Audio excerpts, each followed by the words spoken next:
that was an interesting preseason game. The Fever are now undefeated. They are undefeated, lads. And for everybody who is new, we're trying to hit 45.5K by this time next week, which is the first game of the season. We're not going to hit 50 or 46K. If we could do that, that'd be insane, but we're not going to hit it. But this was an interesting game. Obviously, look, like Bree Jones, Ryan Howard, Alicia Gray, Caitlyn played 23. They all kind of played, starters all kind of played similar minutes. Sophie Cunningham, you're just kind of hoping. You're just kind of hoping that she's okay. I think she is okay.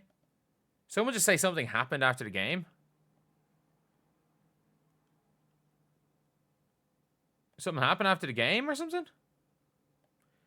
But, yeah, obviously there's a handshake line. There is the handshake line. Which we have,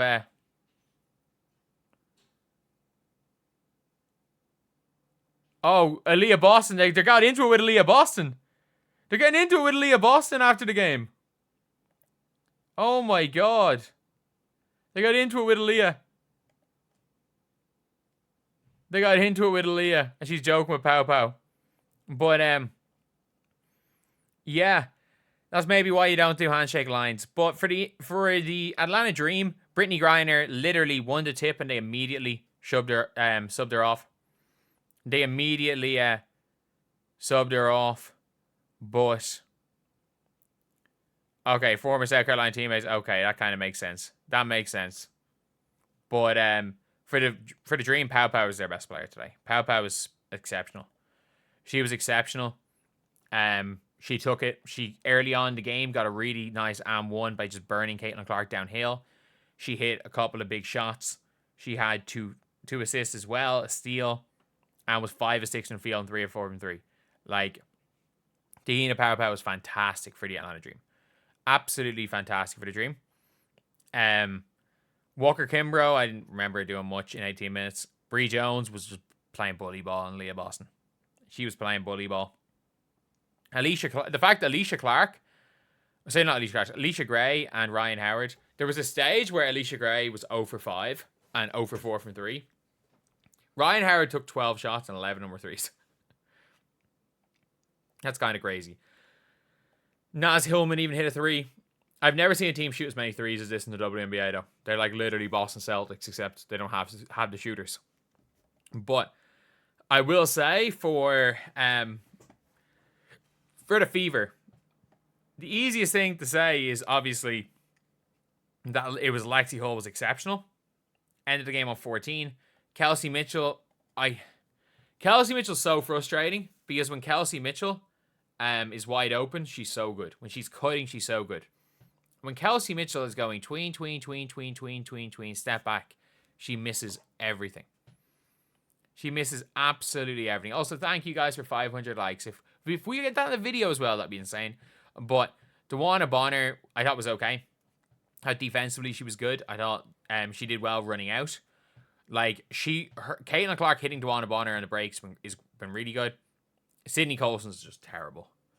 Like she brings energy on defense, but like she is like the team does not function when Sydney Colson's run the one. As far as Jaylen Brown and Michaela Timpson, Jaylen Brown, I thought, did a really good job, in fairness to her. She hit 2 shots, not easy shots. Michaela Timpson hit a nice shot and got a nice assist out to Jaylen Brown. I would assume you're going to take Michaela Timpson. But Jaylen Brown's an athlete, to be fair to her. She is an athlete. For the Dream with Cheyenne Sellers, like, she looked like she didn't know how to play basketball. Like, she looked like the Monstars took her talent. This happened in the game. When she got the ball. She was playing big, and she got the ball. Like, she turned it over about 3 times. Cheyenne Sellers, 0 points. 2 turnovers. And, like, her first possession, she dribbled the ball behind her back, miscontrolled it straight to somebody else. Like, it was just bad. It was genuinely it was a bad performance.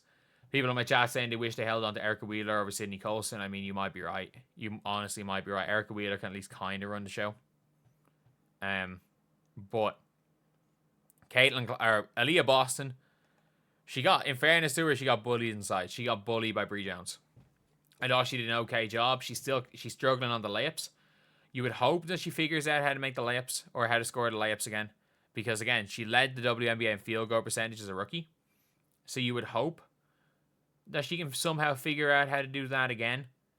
And that her inability to score the ball isn't just a preseason thing.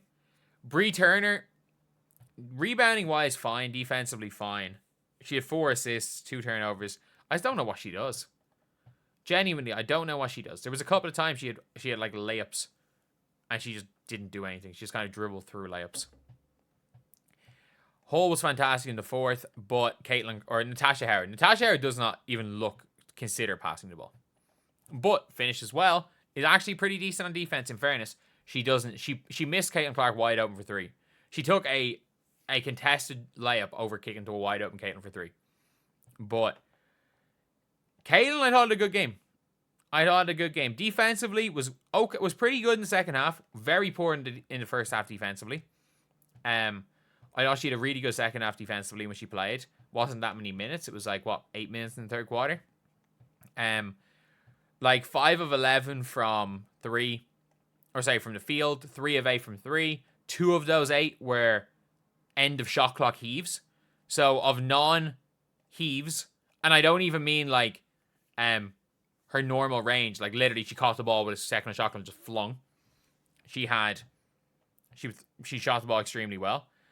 6 boards, 7 assists. Like, and those she could have more assists. Like she passed a foul like 3 times. There was a couple of times, or like she hit the one upon her on a wide open fast break and she got hacked. Like there's been a couple of pass to fouls. So 7 assists, 3 fouls. And defensively, she looked strong. As in Ryan Howard tried to bump her and it didn't work. I would hope that Caitlyn is taking it handy. Because she looked slow. And I'm hoping she just looks slower now that she's bigger. But at the same time, even though she did look slow out there, like there's no question about it that like she started off the game going coast to coast. I need to find that. I was like, she started off the game doing this. So everyone being like, she does look slower, but she can't be that much slower. Because Ryan Howard is quick, by the way. Like, she's still able to get to the basket, but it does look like she is moving a little bit slower. But all in all, I thought it was a pretty decent game from the Fever. I'm going to watch back on the game, and then you're going to be seeing kind of what defensive looks they were trying to throw at Indiana. What defensive looks they threw at Caitlyn Clark, because it did not work. It did not really work. And then we also learned that Sydney Colson running the 1 with Caitlyn Clark off the ball is bad. It's real bad. You cannot play Sydney Colson and Caitlyn Clark at the same time as each other. You genuinely can't. If you play 2 of them at the same time as each other, you might as well take Caitlyn off. It's Erica Wheeler all over again. And if you're going to play them at the same time as each other, Sydney Colson's going to be off the ball. So, yeah, that's realistically the best case scenario. And honestly, good game for preseason. I do think it'll be interesting to see with Atlanta what happens when Brittany Griner plays. Because, in fairness, they look tough to stop. The one thing I will say is that Bree Jones didn't do that much damage when Natasha Howard and Boston were on the floor. The problem is just the Dream had a bad shooting game, and it was still, and the starters, like Ryan Howard was only -3 shooting 2 of 12. That is what I would be concerned about. Is that Caitlyn had a decent shooting game and did a good job of running the show, and the Dream had a particularly bad shooting game from the Stars, and they still nearly won. Like, that would be a little bit of a concern. But other than that, I think Sophie Cunningham's going to be fine. Sophie Cunningham was running up and down. Sophie Cunningham was running up and down the sideline, so I'm hoping that she's okay. I would say probably ankle brace for a few games. Take a few days out of practice, but I would assume she's going to be okay for the Sky game. I'd say she's probably going to come off the bench for that, though. But ankle injury, probably at least a month. She literally was jogging up and down the sideline. She's probably fine. Yeah. That's it for the game.